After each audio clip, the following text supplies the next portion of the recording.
देर हमको बोलना है। बहुत धन्यवाद।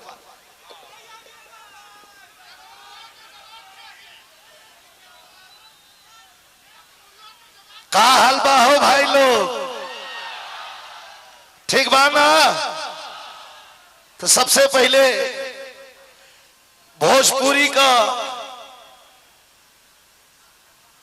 नैहर कहल जाला छपरा के। आई छपरा संदेश देला पूरा दुनिया में। कई दिन से कई जगह ड्यूटी बा हमरो, रातों दिन चल रहा बानी, लेकिन अपना भाई खातिर से अली हाँ कि जो नाच नाच के पहले अपन शोभा बढ़ा ले बनो, उहो नचनिया कहे के तैयार बनो सा। टोनिया वाला नचनिहन के जवाब दियाई कि ना दियाई तनी बताई। दियाई ना तो दियाई तो एगो बात के याद रखे के हुई, खेसारी लाल को नजदीक से जरूर आपके घर के बच्चे हैं, लेकिन इनको नजदीक से मैंने पढ़ा है और देखा है। बॉम्बे में 3 साल, बड़ा उदार दिल है इनका और सौभाग्य है छपरा विधानसभा कई सौभाग्य है कि एक ऐसा प्रतिनिधि विधायक के रूप में आपको मिलने जा रहे हैं कि जनता के सुख और दुख के लिए अगर कोई कह दिया तो यह शख्स कभी कदम पीछे नहीं हटाते हैं।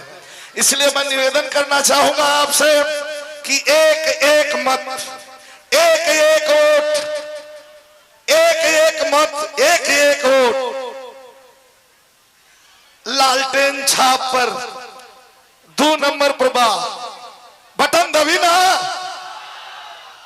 यार, इसे नहीं क्यों बजाते? लाइन गाइयो नहीं का गा दे एक लाइन। अरे हम तो गावत गावत थक गए बने भाई। रोज रोज प्रोग्राम, रोज रोज 30 दिन में 30 दिन। हम ऐसा गवैया है कि लोग आराम करेला, हम 30 दिन में 30 दिन गावत रहिला। ए भाई तेरे बजा दे लोगो।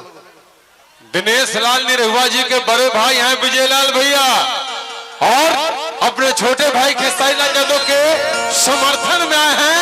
एक बार जोरदार ताली बजाकर स्वागत करेंगे सभी लोग। आइए भैया। चलते चलते गाड़ी में 2 लाइन तैयार कर देनी है। देखिए ना आज का फिजा आई जनसाला।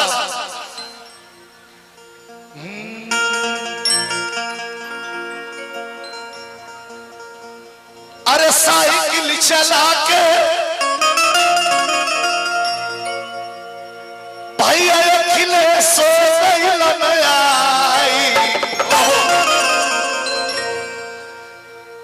छपरा को लोली हलस।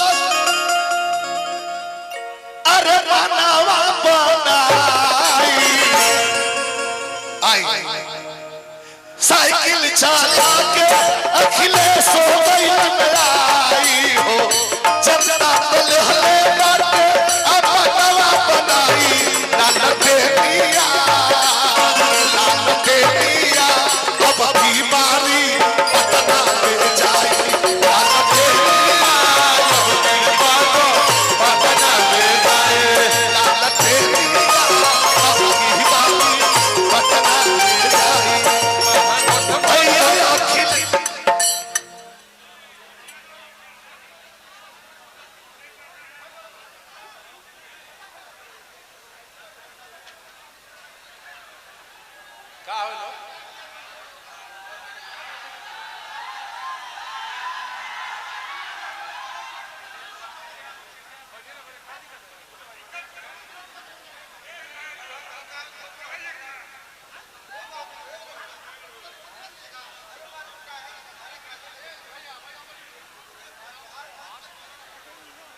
आराम से जगह दीजिए भाई को, सभी को।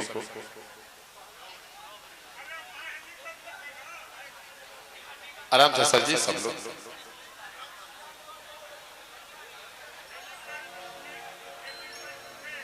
सबका सम्मान, सबका अधिकार। आइए भैया।